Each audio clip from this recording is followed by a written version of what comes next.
Tu é que apresentas, não é? Sim, sim. Boa noite. Pensar política hoje num modelo diferente. Trago dois convidados que me vão permitir fazer uma análise da campanha eleitoral que decorreu nos últimos 15 dias e que terá o seu epitáfio no próximo domingo, no dia 6 de outubro, no dia das eleições. Tenho comigo o Zé Ângelo Pinto, economista, um reconhecido elemento desta rádio, deste espaço, o Eldado Mário Neto, que pela primeira vez me dá o prazer de vir aqui à Norte TV e Gondomar FM falar sobre política, sobre estas questões, a quem agradeço desde já a sua presença e que me vão permitir, como eu dizia, fazer uma análise destes últimos 15 dias em termos políticos. Começaria aqui pela direita, pelo Zé Ângelo. Zé Ângelo, que impressões gerais tens sobre esta campanha? O que é que ficou por dizer, o que é que não ficou por dizer, o que é que foi dito e não foi dito, ou aquilo que foi feito nas entrelinhas? Tu és um analista pelas tuas qualidades de economista. Às vezes. Às vezes. Bom, boa tarde, ou boa noite, ou bom dia, conforme o momento em que estão a assistir ao nosso programa. Queria começar por agradecer ao meu estimado amigo Joaquim Figueiredo o facto de me ter convidado para este programa. É um grande sinal de confiança por parte dele, porque, e tenho de começar por fazer esta declaração até para os ouvintes que não me conhecem perceberem, eu sou filiado num partido, que é o CDS-PP, sou candidato às eleições legislativas na lista de deputados do Porto, do Distrito do Porto, e, portanto, ele convidar-me para vir fazer aqui, ao pensar política, uma análise da campanha eleitoral é uma enorme prova de confiança, porque significa que confia no meu discernimento para conseguir fazer uma análise afastada do envolvimento próprio que eu próprio tive na campanha. E por isso, o Joaquim Figueiredo, muito obrigado. Acredita que para mim é mesmo uma honra especial. Uma palavra de agradecimento também para a Norte TV e a Gondomar FM, que proporcionam aos ouvintes de Gondomar um espaço, vários espaços, e este é um deles, no qual a discussão política e a discussão social estão presentes, e isso é algo de muito positivo e muitas vezes é muito pouco rentável, e por isso uma palavra especial de agradecimento para a Gondomar FM e para a Norte TV. Finalmente, queria-vos pedir desculpa pelo meu tom agastado de voz, que apesar de estar em campanha já há alguns meses, a verdade é que não é um reflexo direto da campanha, mas sim de uma aula que fui dar na terça-feira pela primeira vez este semestre, e que o ar-condicionado teve desligado naturalmente o verão todo, e portanto foi a primeira aula de semestre naquela sala, e os ácaros deviam estar todos mortinhos por encontrar uma garganta boa para procriar, e portanto, apesar de parecer que é excesso de utilização de voz, e tenho falado com centenas ou até mesmo milhares de pessoas ao longo desta campanha, mas não é por isso que este meu estado, e por isso peço desculpa aos ouvintes por terem que ouvir esta voz menos boa. Bom, eu faço uma avaliação desta campanha como muito positiva. Muito positiva porquê? Porque acho que, comparando com campanhas anteriores, comparando com as europeias que foram recentes, e por isso nós podemos fazer a comparação, comparando com campanhas de há 2 anos das autárquicas e até mesmo com a campanha da PAF, da PAF é no sentido de percebermos qual é a campanha e não no sentido da promoção da PAF, até porque a PAF está, digamos assim, morta e enterrada. Eu faço uma avaliação muito positiva, dizia, porque eu acho que, do ponto de vista da informação que chega às pessoas e da discussão que tem sido possível ter à volta dos temas que interessam para o desenvolvimento do país, acho sinceramente que esta campanha tem sido bastante esclarecedora. Penso que o modelo dos debates utilizados em pré-campanha de todos os grandes partidos, com todos os grandes partidos, foi um modelo que funcionou. As audiências provam que as pessoas estão interessadas em observar e recolher informação nesses mesmos debates. Penso que a atuação de políticos com uma postura diferente daquela que nós estávamos habituados, por exemplo, penso que a postura do Rui Rio, que é uma postura bastante diferente daquela que nós estamos habituados a ver num político, faz com que também a informação chegue melhor às pessoas.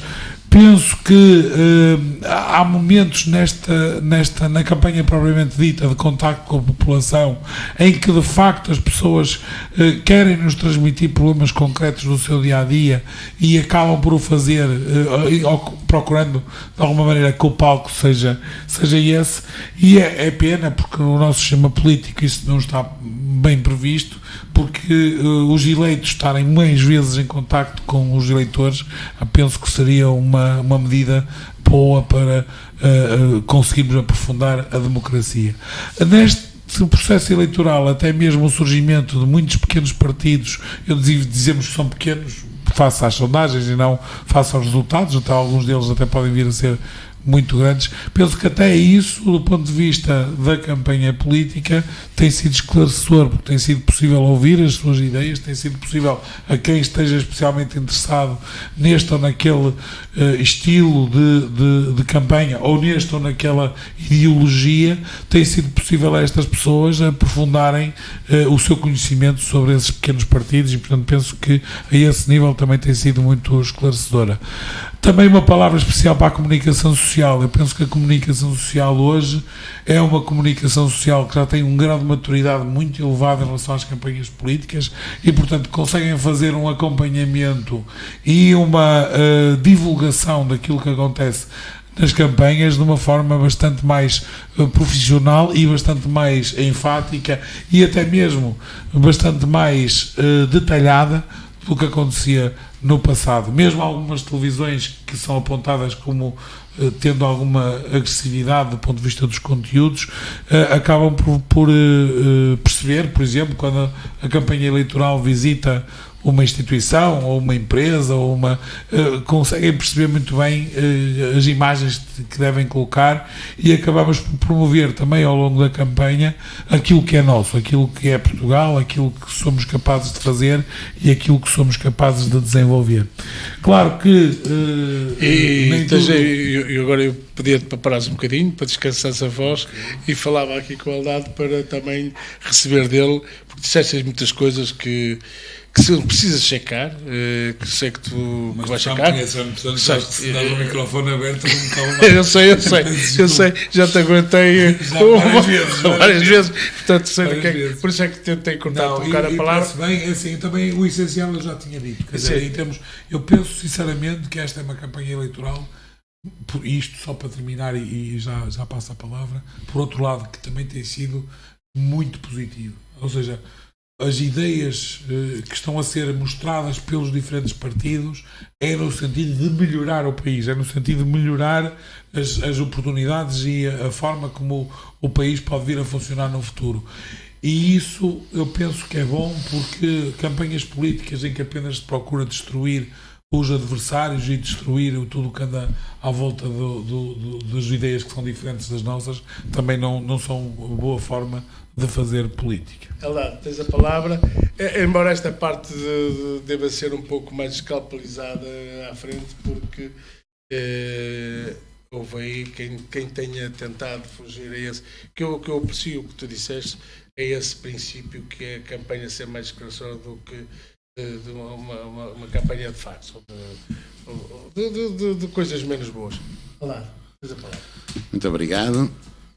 Queria, em primeiro lugar, dirigir uma palavra de saudação ao Joaquim Figueiredo, ao Álvaro Almeida, ao José Ângelo e, naturalmente, aos ouvintes da Norte TV Gondomar FM, com quem tenho pela primeira vez o prazer de conversar e expor ideias que penso que são importantes.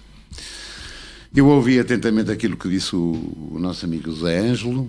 Eu não sou filiado em partido político nenhum, sou um homem de esquerda, sempre fui, desde os meus 16 anos, vivi os tempos da ditadura de uma forma complicada, porque fui perseguido pela PIDE e estive em situações muito complexas, E, portanto, enfim, a minha matriz ideológica nasce aí. Só vou interromper. Eu há um bocado disse que o Zé já é economista, deixa-me só dizer uma coisa. O Eldad é advogado, é jurista, portanto, só para fazer uma correção, que foi um erro meu, não ter feito esta apresentação do Eldad Mário. Pronto, sou advogado há mais de 40 anos. E tenho naturalmente sobre os fenómenos políticos uma atenção muito especial, mas vamos para adiante. Eu fui, digamos, um controverso estudante nos meus tempos de liceu e nos meus tempos de Coimbra, de estudante da Universidade de Coimbra, onde me licenciei, e pertencia a tudo o que foi a universidade. Pertencia à Direção-Geral da Associação Académica de Coimbra, pertencia ao Senado Universitário, pertencia à primeira comissão diretiva da Faculdade de Direito da Universidade de Coimbra, logo após o 25 de Abril, e, portanto, a minha intervenção política foi sempre muito grande e fui, além do mais, presidente da Comissão dos Direitos Humanos da Ordem dos Advogados, que, sendo naturalmente uma comissão apartidária, não deixa de alertar para os grandes problemas que se colocam à humanidade hoje em dia, no que concerne às preocupações que têm a ver com o Estado de Direito Democrático e com a implementação da democracia e os direitos humanos. Pronto, no fundo, assim, muito rapidamente, é este o meu percurso político. Eu discordo um bocadinho daquilo que disse o Ângelo Pinto, com toda a estima, mas eu acho que esta campanha eleitoral não tem correspondido exatamente àquilo que os portugueses esperariam de uma campanha eleitoral em que os partidos pudessem expor as suas razões, os seus programas, enfim, as posições que têm sobre as grandes questões que afligem de facto os cidadãos. E, designadamente, a justiça, a segurança social, o Serviço Nacional de Saúde, e pronto, e basicamente, e a economia, naturalmente, e a economia porque nós estamos na Europa, nós estamos num processo complicado em que existe neste momento uma grande divisão nos partidos que compõem o Parlamento Europeu, há um cada vez maior contágio entre os países em que os partidos nacionalistas e os partidos populistas têm, enfim, de alguma forma tomado mais poder do que aquilo que, no meu entender, seria necessário, e, portanto, como eu sou republicano e sou pró-europeu e acho que Portugal deve ter um desempenho importante na Europa, também espero que a Europa, relativamente a Portugal, se porte bem e que, naturalmente, possa acudir àqueles países que têm mais dificuldades económicas e financeiras, e Portugal, sendo um país, digamos, de charneira da Europa, enfim, com a força que tem, mas que não seja engolido pelos grandes potentados, designadamente pela Alemanha, pela França. A Inglaterra está fora, enfim, numa situação complicada, mas, enfim, sobretudo o eixo franco-alemão. Dito isto, e vamos regressar agora à política nacional, eu entendo que esta campanha eleitoral está completamente minada pelo recente processo de Tancos. O processo de Tancos veio desequilibrar, digamos, e eventualmente viciar os resultados eleitorais, porque, quanto a mim, a direita, e designadamente o PSD e o CDS, têm cavalgado este processo com propósitos completamente dirigidos no sentido de incutir nas pessoas a ideia de que o Partido Socialista está completamente envolvido e designadamente o seu ministro Azeredo Lopes.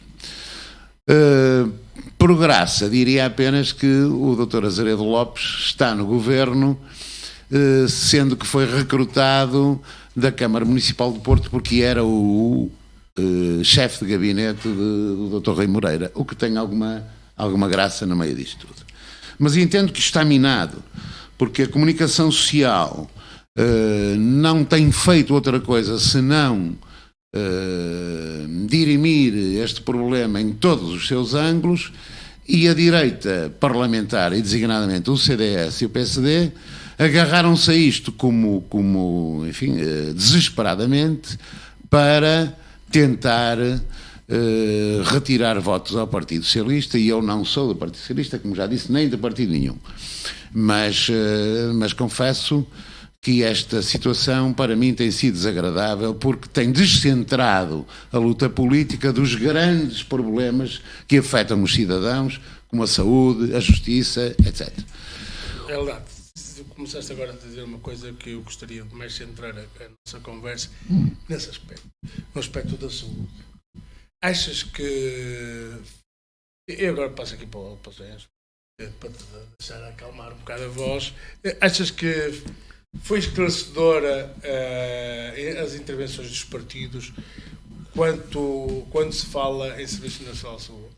Ou seja, se aquilo que é relevante para o Serviço Nacional de Saúde, se foi ou não foi muito esclarecido pelos partidos. Porque parece-me que há posições que ouvimos falar todos os dias, mas que às vezes desconhecemos o que é que está por trás daquilo que esconde, aquilo que cada um defende, porque tudo isto brinca numa coisa central, e o Zé Ângelo sabe disso tão bem ou melhor do que eu, que é a questão dos impostos. Quer dizer, eu digo impostos porque os impostos é com os nossos impostos.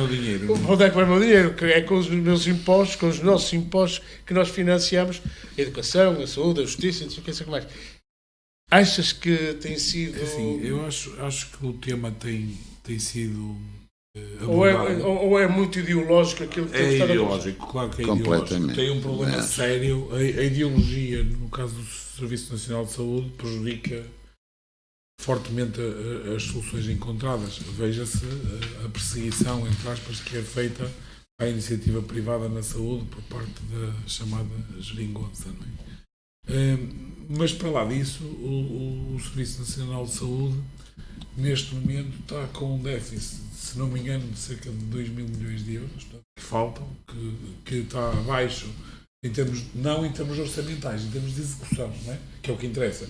Não adianta nada dizer que vou executar, que vou fazer, vou gastar 500 mil milhões e depois só fazer 500 milhões. Não adianta nada, não é? Portanto, em termos de execução, está com um déficit muito, muito grande e basicamente tem a ver com as cativações do Ministro Centeno.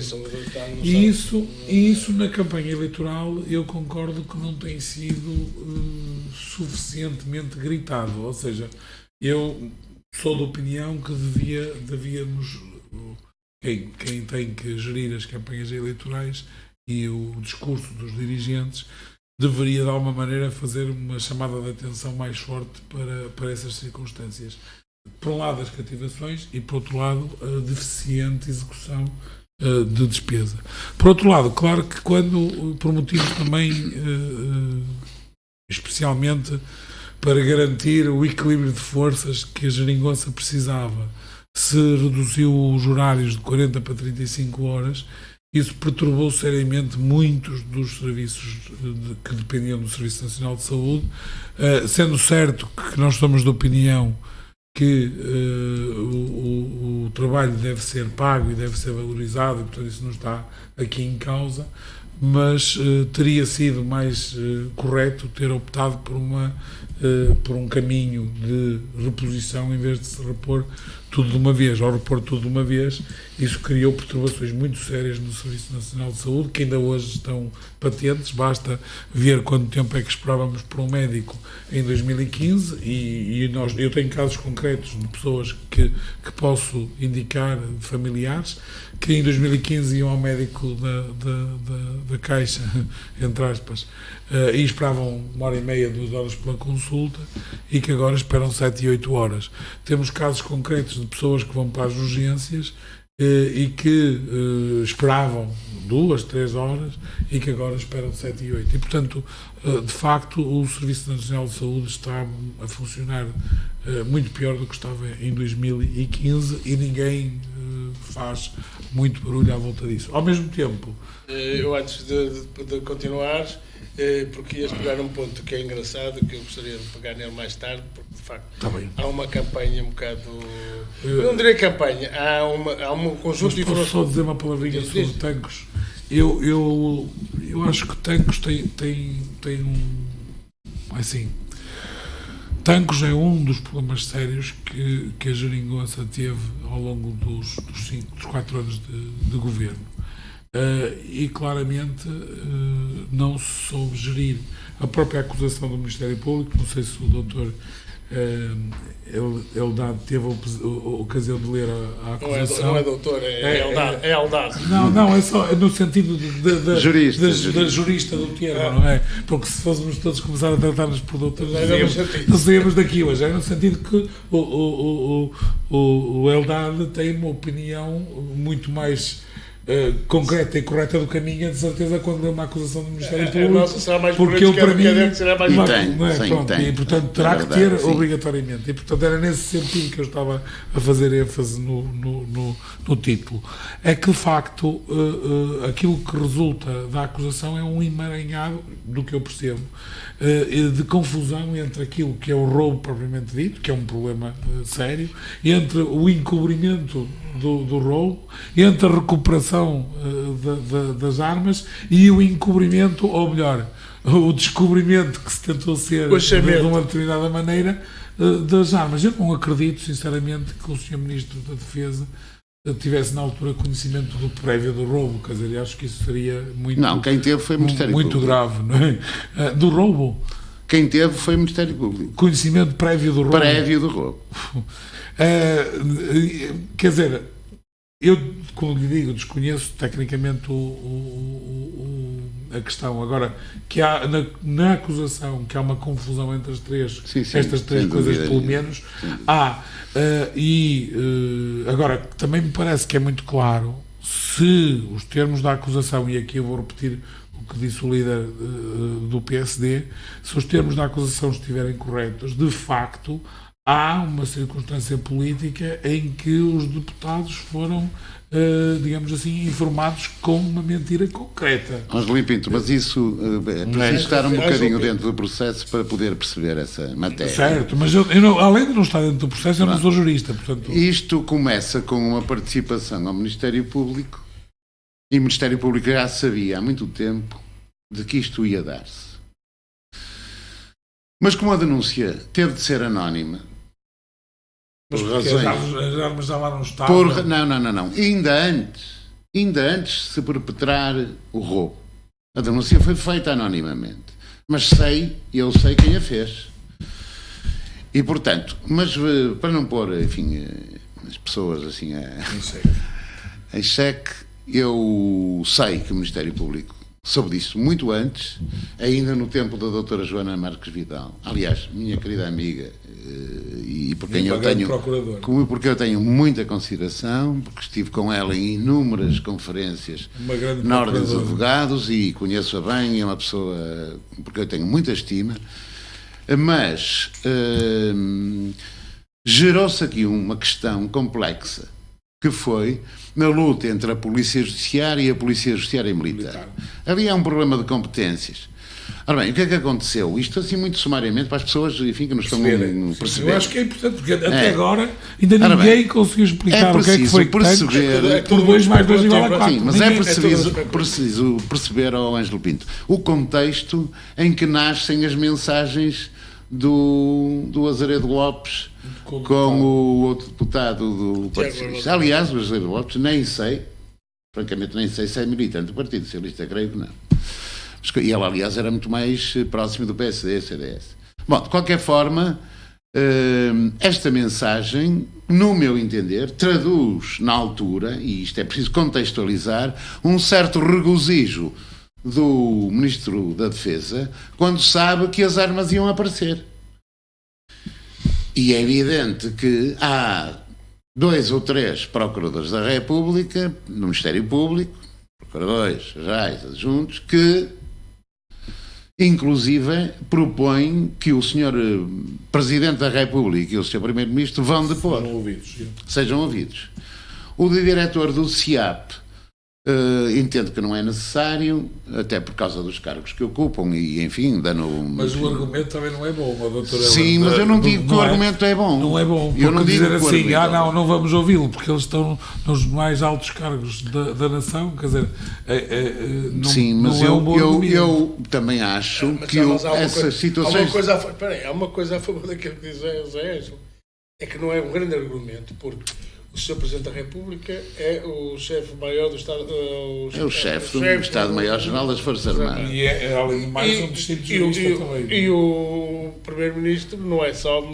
E sendo que o chefe o chefe, mas a gente não os vai ouvir porque eles são altos cargos da nação e podem dizer coisas... O chefe da Casa Militar do Presidente da República demite-se porque, enfim, alegadamente não passa da impressão de que saberia disto. Agora, se terá informado ou não o Sr. Presidente da República não se sabe. Se o Sr. Ministro Azeredo Lopes terá informado o Sr. Presidente, o Sr. Primeiro-Ministro também não se sabe. O que se sabe é que há um regozijo pelo facto de as armas aparecerem. Mas isto também... Eu digo isto assim muito claramente. É preciso não perceber nada do Código Militar, digamos, da forma dos militares interagirem entre si para apreciar o caso de Tancos. Só quem não está nada dentro do Código Militar é que não entende isto. De qualquer maneira, vamos nos cingir à campanha. Eu continuo a dizer que a campanha está a ser minada pelo processo. Mas, por acaso, vamos acabar, eu acho que vamos acabar agora a Tancos, porque... Quer dizer, Tancos surgiu há 2 dias a sério com a acusação, não é? E eu até acho, sinceramente, aliás, até disse isso internamente, acho que no caso do CDS, nós até aproveitámos mal, entre aspas, o caso de Tancos. Não falam de outra coisa, ou esta? A única coisa que nós pedimos foi para o Sr. Presidente da Assembleia da República fazer o favor de mandar as transcrições do debate quinzenal que se seguiu à recuperação das armas para o Ministério Público, porque está, digamos assim, inerente. Mas há uma coisa... Parece-nos, alegadamente... Com isso, quiseram reunir a Comissão Permanente... O mais engraçado... Parece-nos que há ali uma mentira. Agora, é assim, é evidente... é uma especulação. Um aproveitamento. É evidente que todos os partidos, não é? Aproveitariam uma coisa como Tancos. Agora, repara, Tancos é mais é sim, mas já há 4 anos atrás, tem muitas coisas. Em 2015, estamos a falar de 15 em 2015 foi aproveitado o processo de Sócrates, também da mesma forma como está a ser aproveitado este processo de Tancos. Nós disto não podemos sair. Mas não foi, é verdade. Não foi bem da mesma maneira. É verdade. Foi praticamente da mesma maneira. Há uma coisa que eu tenho que dizer aqui, porque eu estive a ler. A especulação que se fez entre as mensagens do Azeredo Lopes e do Tiago Barbosa Ribeiro é pura e simplesmente uma falácia da comunicação social. Porque aquilo que a notícia diz, aquilo que a mensagem diz, que eu estive a lê-la, não tem nada a ver com a comunicação social. Tem. Mas vamos acabar com Tancos. Pronto, porque acho que de facto é um tema... Não, é verdade que... Mas é um tema especulativo. Da campanha, é central da campanha. Infelizmente tem sido. Por isso é que eu queria dizer uma coisa, Joaquim, desculpa lá que te diga. É que o CDS aproveite e cavalgue esta onda de Tancos, eu compreendo perfeitamente e não esperava outra coisa de uma líder que vai ser presidente do CDS durante muito espaço de tempo. Do Dr. Rui Rio não esperava, porque o Dr. Rui Rio e eu até acompanhei-o perfeitamente, e eu até estive aqui há alguns anos, poucos, num discurso dele na Câmara do Porto, em que eu fui convidado, e ele fez um discurso notável sobre em que deu um afloramento sobre a justiça portuguesa, o estado da justiça em Portugal. E eu subscreveria inteiramente aquilo que o Dr. Rui Rio disse sobre o Estado da Justiça em Portugal e, desigradamente, sobre este poder que é o Conselho Superior do Ministério Público. Por incrível que pareça, é exatamente o Ministério Público quem lhe fornece de bandeja a argumentação para desdizer aquilo que disse. Aquilo que ele dizia das notícias de escaparate, das notícias de tabacaria, da completa atrocidade de figuras públicas na comunicação social, tudo aquilo que ele denunciou dos julgamentos em praça pública por parte da comunicação social, do assassinato político que foi feito a muitas figuras políticas, e ele subscrevia aquilo tudo. Ainda por cima ele tem uma vice-presidente que eu estimo muito, de quem sou muito amigo, que é a doutora Helena Fraga, e tem como primeira candidata em Coimbra a doutora Mónica Quintela, de quem eu sou muito amigo e por quem tenho muito apreço. E, portanto, não esperava isto dele. Não esperava, acho que foi de uma incoerência total. Foi feito um estudo ao Ângelo Pinto acerca do eleitorado, que eu achei muito interessante, que foi que o eleitorado, cerca de 80% dos eleitores, têm o seu voto firmado já há muito tempo. Há cerca de 20% de eleitores que splitam os votos pelos vários partidos, sendo que 6, 7% anda à volta dos 400, 500 mil votos, que podem fazer oscilar o poder de um lado para o outro. E foi, digamos, na perspectiva desses 6, 7% que isto foi aproveitado. Ou melhor, a tentativa de aproveitamento. E eu acho, sinceramente, que nós podemos manipular as consciências. Este processo de Tancos é muito parecido com o processo que o Steve Bannon traçou para o Brasil com a prisão do Lula, e que teve uma influência fantástica nas eleições, de forma a desvirtuar. E hoje estamos a falar num país com 200 milhões de pessoas, em que eleitores serão à volta de 140 milhões, e em que 5 milhões de pessoas tornaram possível a eleição do Jair Bolsonaro. São os tais que faltam. Pronto, é essa percentagem que eu acho perigosa, e acho que os partidos deviam ter algum cuidado com isso. Vamos agora abandonar esta questão do Tancos. Sim, senhor. Vamos nos centrar agora na questão da dicotomia no Serviço Nacional de Saúde, do público e do privado.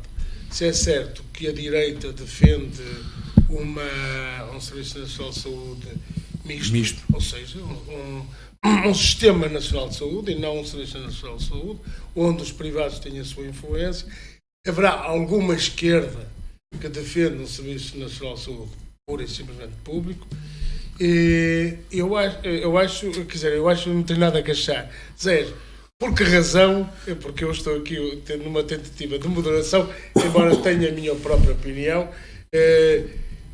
Porque é que a esquerda não aceitará, de facto, esta relação que tem sido superior ao longo do tempo? É apenas e só por razões ideológicas. Porque todas as razões objetivas de avaliação concreta. Há uma coisa que eu sei também, e isso é uma coisa que a direita às vezes tem que trabalhar melhor.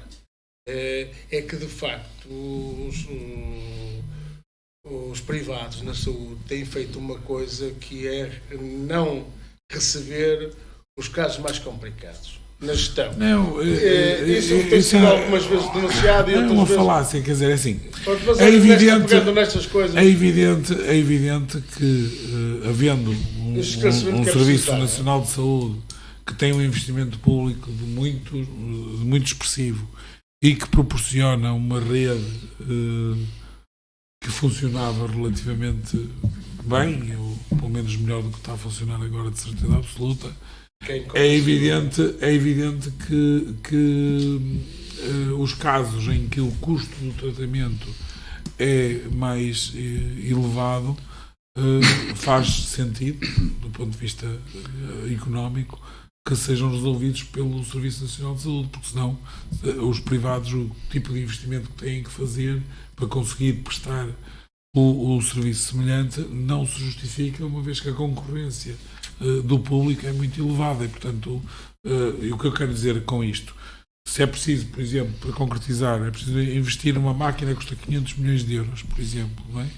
Se o público vai fazer esse investimento, não faz sentido um privado ao lado fazer esse investimento, porque se vai vender o serviço da mesma maneira do que o público poderia procurar aspirar a alguma rentabilidade, mas se depois todo o serviço público vai ter uma preferência pela máquina pública, dificilmente a máquina privada seria rentável e, portanto, não faz isso sentido.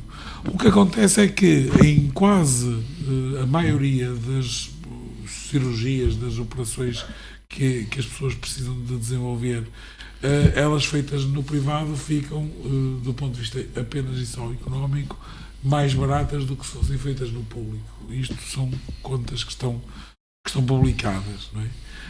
A diferença que se coloca é quem é que paga a conta. Claro que quando quem paga a conta é o próprio privado, e se ele pode, de alguma maneira, ir a um serviço público para ter esse serviço de uma forma mais económica e o serviço for o mesmo, é isso que vai acontecer. O que acontece é que o que nós temos é muita esquerda, muitas pessoas de esquerda, não estou a dizer que são os senhores, muito pelo contrário, daquilo que eu percebi, há aqui uma esquerda hipócrita que o que faz é dizer que precisa de tudo público, mas depois, quando precisa de alguma coisa, vai ao privado. E, portanto, o que... Acho que é o contrário, eu sei. Não, acontece. Temos muitos casos de pessoas que na televisão estão a defender ideias completamente de esquerda, e que depois, quando precisam de alguma coisa, preferem ir ao privado ou com o público, porque será. Mas eu disse que vocês provavelmente não eu tenho uma opinião. Eu agora parando, dizer não sei, para descansar a voz, peço ao Alan, acrescentar numa questão que é uma proposta do CDS, que por acaso o CDS, embora depois tenha sido seguida por outros partidos... Mas se formos discutir as propostas... Não é as propostas, não é discutir as propostas, mas é uma resposta que depois foi apanhada por outros partidos, nomeadamente a Aliança, e foi também seguida por a Iniciativa Liberal, que é a ADSE, e digamos... A ADSE é como um subsistema de saúde de seguro. É um seguro, ao fim e ao cabo, que seja alargado a todos os cidadãos que queiram, que não só os cidadãos, que não só os funcionários públicos.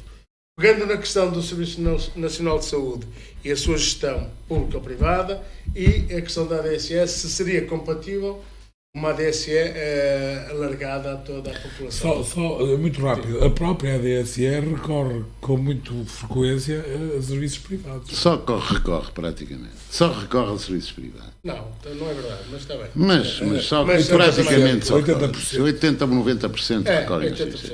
Agora, pronto. Relativamente a esta matéria... os próprios funcionários públicos que querem a iniciativa privada. O que é que... Isto é que é a pedra de toque que nós temos que perguntar aos nossos ouvintes. Aos portugueses em geral, mas naturalmente aos nossos ouvintes. O que é que verdadeiramente divide a direita da esquerda? O que é que divide? E o que divide é a intervenção do Estado na economia. E a intervenção do Estado nos serviços públicos. É isto que divide a esquerda e a direita. Porque senão as pessoas votam na direita ou na esquerda sem saber exatamente no que é que estão a votar. Bom, não estamos a falar da extrema-esquerda. Não existe extrema-esquerda em Portugal, nem existe extrema-direita em Portugal. Existe. Eu não conheço. Não existe. Basta ler os princípios. Não acredito que haja extrema-esquerda em Portugal. Não existe extrema-direita. Desculpe, os dois partidos de extrema-esquerda que nós temos têm no seu programa e na sua, é um anátema que vocês pretendem impor. Têm o caminho da sociedade. Não se importa. Obrigado. Temos ou não temos? Muito obrigado. Ou eu acho que não existe extrema-esquerda nem extrema-direita em Portugal com poder, digamos, com poder. Nós temos partidos de extrema-direita, que é o Chega e o PNR e o Aliança e tal, mas que não tem poder político. Na Assembleia da República, todos os partidos, todos, sem exceção, acreditam na democracia, no sufrágio literal, como, digamos, a fase legitimadora do poder. E, portanto, não podemos dizer que há extrema-direita nem resta extrema-esquerda. Ainda no outro dia debati com o senhor do Partido Comunista e ele era da opinião que nós devíamos nacionalizar as terras. Portanto, está não, mas nacionalizar as terras é uma coisa muito vaga, que não tem... nacionalizá-las todas. Isso é um disparate. Nem o Partido Comunista, acho eu, que no seu programa eleitoral neste caso não é o Partido Comunista, é um elemento. Eu não sou militante do Partido Comunista, mas acho que o Partido Comunista nem o Bloco de Esquerda defendem uma coisa dessas, uma atrapalhada dessas. O que defendem, isso sim, é uma intervenção do Estado na economia. Aliás, devo dizer-lhe que dentro do próprio Partido Socialista há uma divisão grande entre os keynesianos e os não keynesianos, e entre os liberais. Pronto. Agora, isso é que divide, no meu modo de ver, a direita da esquerda. Que intervenção queremos do Estado na economia, nas empresas, nos cidadãos, nos serviços públicos? Que tipo de intervenção é que nós queremos? Se eu for basear-me neste assunto concreto do Serviço Nacional de Saúde, devo dizer o seguinte: foi aprovada uma lei de bases que não fecha a porta ao privado. O que diz, e é que de acordo com os princípios constitucionais, é que o Serviço Nacional de Saúde deve ser tendencialmente gratuito para todos os portugueses e universal. Agora, quando o Serviço Nacional de Saúde não consegue corresponder por si às exigências que são manifestas, então é legítimo que se recorra ao privado. Sim. Pronto. Relativamente à ADSE, acho uma falácia, uma completa falácia. Vou meter aqui uma pedrada, que é esta. Eu acho que a direita nesse aspecto tem razão. Eu acho que o Serviço Nacional de Saúde deve ser complementado com o serviço, com o privado e com o serviço social, porque efetivamente já tem estruturas e essas estruturas devem ser aproveitadas. Eu queria só não podemos reinvestir naquilo que já está investido. Que é assim, é evidente que o que disse o Eldad é verdade. Os partidos de esquerda procuram o mais possível que o Serviço Nacional de Saúde seja tendencialmente público. E é curioso dizer, e como eu ouvi ainda agora, que, digamos, quando não é capaz de resolver, ou quando falha, então já vamos para os privados. Ou seja, os privados podem aqui ficar com os ossos, porque o bife fica para o público. É. Portanto, o que não é justo. Não é justo. Dá prejuízo, Ângelo Pinto. Pois, eu sei, tudo dá prejuízo, não é? Tudo dá prejuízo. Os serviços públicos que são para todos os cidadãos é complicado. Nós vivemos num regime em que temos que obedecer a um tratado orçamental. Certo. E você que é economista sabe perfeitamente disto. E é verdade que financiamentos como o da ADSE, por exemplo, e que permitem financiar em uma grande parte também das instituições privadas que atuam na área da saúde. E é enorme. A carga do funcionalismo público em Portugal é imensa, como sabe. Claro que é tão grande que é um dos problemas sérios que claro, tem. E portanto, a ADSE é como subsistema. Mas, em termos de vencimento médio, o vencimento médio na administração pública é muito mais alto do que nos privados. E isto é um problema estrutural sério para o país. Agora vou meter eu. O problema é que o liberalismo não tem conseguido resolver esse problema. Mas nós estamos em liberalismo. Mas tem que ser liberalismo. Não há liberalismo neste país, desculpa. Não é neste. Neste país há tendência para isso. Há partidos que defendem o neoliberalismo. Mas se for para os Estados Unidos, ou se for para a Inglaterra, ou sou para a Irlanda, que são apontados como países onde o liberalismo é elevado, não é? O que vai acontecer é que o salário médio dos privados é mais alto do que o salário médio dos públicos. Pinto, eu cheguei à Inglaterra há muitos anos atrás, tive um problema de saúde, na Inglaterra não paguei um tostão. Eu sei. Okay? Eu sei. Ou seja, há aqui uma coisa. Não te esqueças de uma coisa. Não te esqueças de uma coisa. Não foi antes da Margaret Thatcher. Não te esqueças de uma coisa.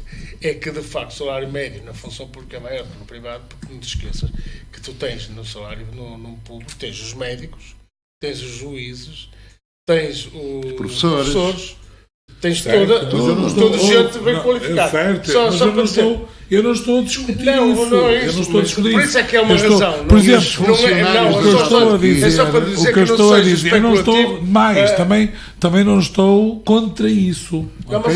mas eu acho que os quadros superiores da administração pública, na maior parte dos casos, mereciam ganhar mais do que aquilo que eles ganham. Atenção, não tenho dúvidas quanto a isso.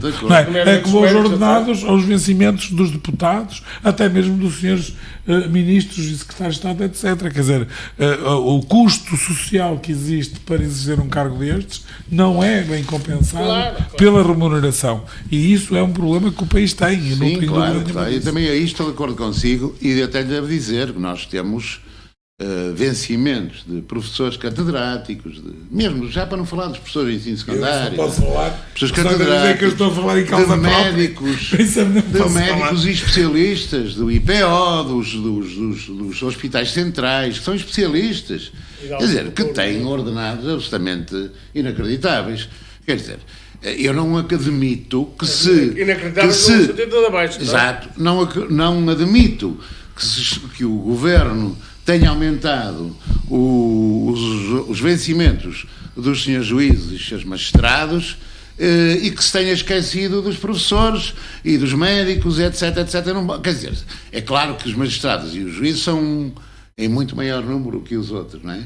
Mas, quer dizer, tem que haver um certo equilíbrio nisto para as coisas funcionarem com alguma elegância e, enfim, com a preocupação de eximir os cidadãos de uma apreciação política demasiadamente subjetiva que pode ir no sentido de que os governos ou os seus principais partidos querem proteger-se do Ministério Público e da Justiça em Portugal. Ainda bem que falas nessa questão, porque é uma questão central, é a questão da justiça. E a justiça no país, como nós sabemos, e então se formos... Quem é economista e anda no mundo das empresas sabe que a justiça é um dos grandes problemas que a economia atravessa, porque demora tempos demasiados, é caro, demora tempos demasiados e eu já não tenho mais... Eu costumo dizer um bocado... Vou pedir que pegas um tempo, mas há aqui uma coisa que me chocou muito, a sério, chocou-me bastante. É a chantagem que o Ministério Público ou que o Sindicato de Magistrados tem feito sobre o Governo. Sobre a possibilidade de greves nas alturas das eleições. Essas coisas para mim chocaram. Choca-me mais a fácil cedência que existe em período eleitoral a essas questões. Mesmo que seja aparente. Aliás, já falamos. Choca-me mais essa parte. Porque assim, acho que todas as profissões e todas têm o direito de lutar por melhorias nas suas condições, e a greve é um direito consagrado na democracia e acho que deve ser utilizado quando a profissão acha que precisa de o fazer. Agora, ao mesmo tempo, penso que num período eleitoral é muito mais fácil ceder a este tipo de chantagens do que num período de governação normal. Não, mas claro que neste caso a compreender que as coisas não podem ser dadas de um dia para o outro. Não, é assim, este governo em particular teve uma enorme facilidade na gestão das greves, dos sindicatos, etc., porque de alguma maneira tinha... Mas foi assunto que não foi entrado na Não entrou porque campanha. não interessa ao governo, é tão simples como isso, Não, é verdade. Partidos, Não é um assunto... Estamos aqui a falar eu acho governo, muito mais grave e sinceramente acho que todos nós, e eu digo todos nós os partidos políticos, têm uma responsabilidade muito grande e portanto aqui o Eldado não tem culpa nenhuma porque não é de nenhum partido, mas todos os partidos políticos têm uma enorme responsabilidade no estado perfeitamente lastimável em que está de facto a nossa justiça.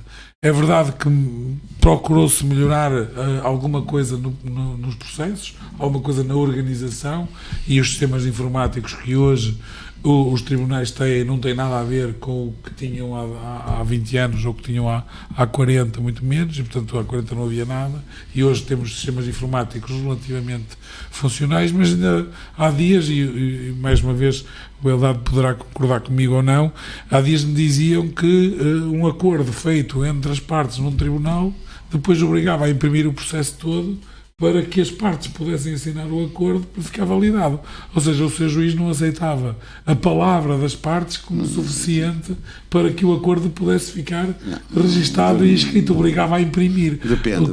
O que é incrível, quer dizer, ou seja, tanto avanço nós temos tido na economia digital e temos tido avanços muito significativos e o nosso país aqui é líder, portanto, e graças a uma forte iniciativa privada que temos nesta área e graças também às escolas do melhor que há no mundo que nós temos em termos de engenharia, informática, etc. E, portanto, acontece que somos líderes nesta área da economia digital, nós conseguimos ser líderes e ao mesmo tempo o nosso sistema jurídico não, que não é dos júris que nós estamos a falar, mas sim do processo administrativo, é absolutamente brutal, caro, demorado. Há processos que ficam 20 anos a marinar, que quando sai a decisão, as partes até preferem perder do que ter uma decisão e ter a decisão do que não a ter, porque não há uma série de coisas que não podem fazer sem as decisões, não é?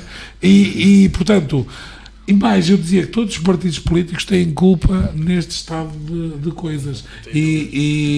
Mário, como é que achas que está a justiça em Portugal? Acho que não está bem e eu aí nessa matéria estou particularmente adestrado para poder falar. De resto, inclusive quando eu estive na presidência da Comissão de Direitos Humanos, juntamente com a senhora Bastonária, fizemos, antes das eleições de 2015, recebemos todos os partidos na Ordem dos Advogados e perguntamos, sinceramente, quais eram as propostas que tinham para a Justiça. E todos estiveram presentes, todos os partidos estiveram presentes, da esquerda à direita, todos estiveram presentes.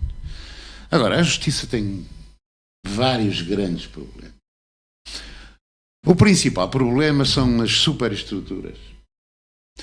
Nós temos uma Justiça que é alicerçada do ponto de vista hierárquico, de uma forma em que,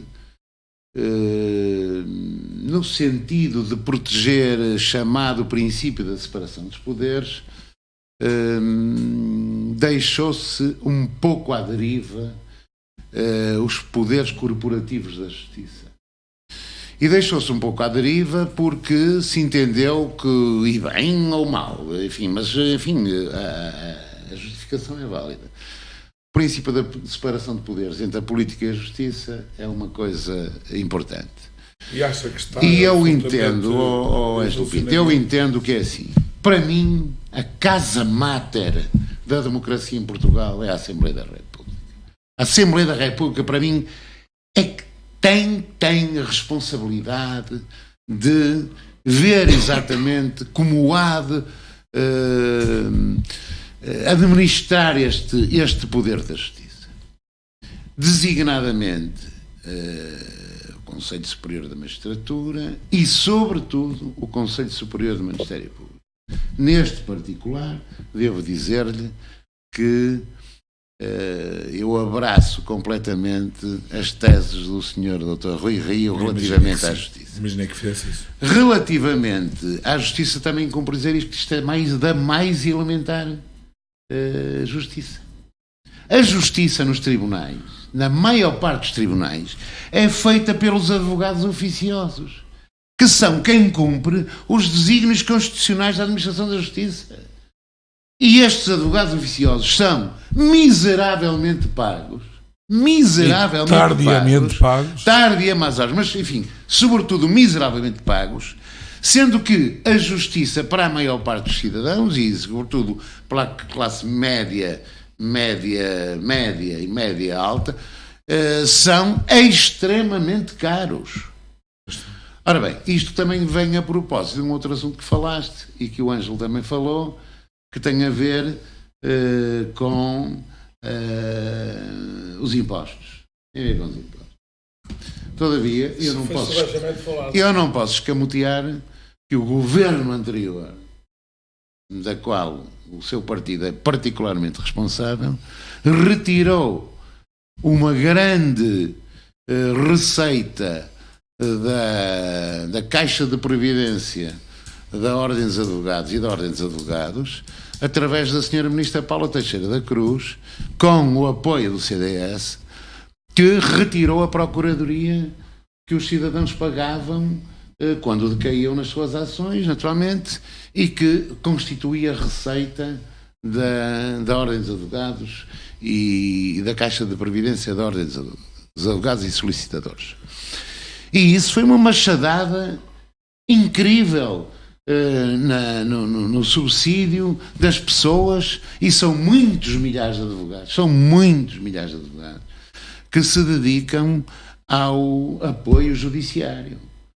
E esses advogados cumprem o desígnio constitucional e muito mal pagos. Vêem-se aflitos, inclusive, para pagar as cotas da Ordem dos Advogados e as cotas da Caixa de Previdência. E ninguém fala nisto. Inclusivamente, isto tentei fazer isto junto da Assembleia da República, já manifestei a minha discordância com os vários líderes parlamentares. Todos dizem que sim, que vão ver e tal. Isto faz-me lembrar, para acabar só a questão da justiça, quando eu perguntei a todos os líderes parlamentares uma pergunta muito simples: como sabem, a Procuradora ou Procuradora-Geral da República são nomeados pelo Sr. Presidente da República sob proposta do Governo. É isto que diz a Constituição. E eu entendo que haveria de haver aqui uma ampla acordo de todos os partidos para que esta nomeação não fosse do Governo, fosse uma nomeação da Assembleia da República com a mesma maioria que é necessário para a revisão constitucional, ou seja, 2/3, porque aí a figura do Procurador ou da Procuradora estava acima de qualquer suspeita e acima de qualquer agenda política. Eu concordo com Devo dizer que o representante nessa reunião que eu tive, o representante do seu partido, ficou assim a olhar para mim e disse: caramba, nunca tinha pensado nisso, mas olha que eu não me desgosto dessa ideia. Não me desgosto nada dessa ideia. Conhecendo e sabendo da maneira como eu penso, não tenho dúvida que ele se daria de acordo. Ao fim, porque é assim, os 2/3 garantem que não é um cidadão qualquer que vai para lá. Sim, claro, tem que ser um cidadão acima de qualquer suspeita, de quem não se possa suspeitar que tem agenda política. Claro. Eu só queria dizer uma coisinha sobre os impostos. Não, mas espera aí, mas eu agora tinha outra coisa que também depois pode-se pegar nos impostos, porque nós estamos a chegar mesmo ao fim. É que isto já passou depressa e estamos a chegar ao fim. Temos que pedir à realização uma extensão de tempo. A Segurança Social. Foi feito um novo agendamento, digamos, para que a sustentabilidade da Segurança Social possa ser alargada até 2050 dentro dos parâmetros que hoje conhecemos. Isto tem a ver com os impostos. O José já quer falar dos impostos e, portanto, fala-me da Segurança Social e dos impostos que querias falar. Mas tens 2 minutos, não tens mais. Eu queria dizer, não tens mais, é que depois muito tenho rápido. 1 minuto para o Eldado, que foi ele que tu começaste, se ele vai acabar. Tá bem. Mas só tenho 1 minuto do Eldado, porque queria dizer que é assim, os impostos, nós temos uma ideia falsa na sociedade, que os impostos de 2015 para 2019 das pessoas do IRS e daquilo que as pessoas pagam de imposto que baixaram, o que não é verdade. O que a verdade é que os impostos subiram e as pessoas têm, digamos assim, um encargo maior com o imposto. Eu vou dar um exemplo: alguém que ganha 1.000 euros, por exemplo, ok, receberia 780 e qualquer coisa euros em 2015 e hoje recebe 802 ou 803, ou seja, o valor adicional que recebe, que são 15 euros ou 16, não chega para cobrir, por exemplo, se este ordenado tivesse sido aumentado na mesma proporção que foi aumentado o salário mínimo. E este problema do salário médio estar a aproximar-se perigosamente do salário mínimo é um problema... Sim, o salário mínimo está-se a aproximar do salário médio. Ao contrário, sim, tens razão, porque quem sobe é o mínimo, não é? É realmente um problema nacional grave e que nós temos que trabalhar para permitir que as empresas, as instituições, as organizações tenham melhores resultados e com esses melhores resultados possam proporcionar melhores salários. E aqui sim voltamos a uma questão ideológica, que é nós na direita defendemos que é através da iniciativa privada e através do desenvolvimento das instituições, com a criação de melhores instituições, de melhores empresas, que nós conseguimos desenvolver melhor as pessoas, que as pessoas se desenvolvem. E eu posso-vos dizer, visitámos ao longo da campanha eleitoral também algumas dezenas largas de boas empresas, de empresas de grande dimensão, em que pagam muito acima do que o mercado paga, e com pessoas muito satisfeitas por estarem a trabalhar nestas empresas.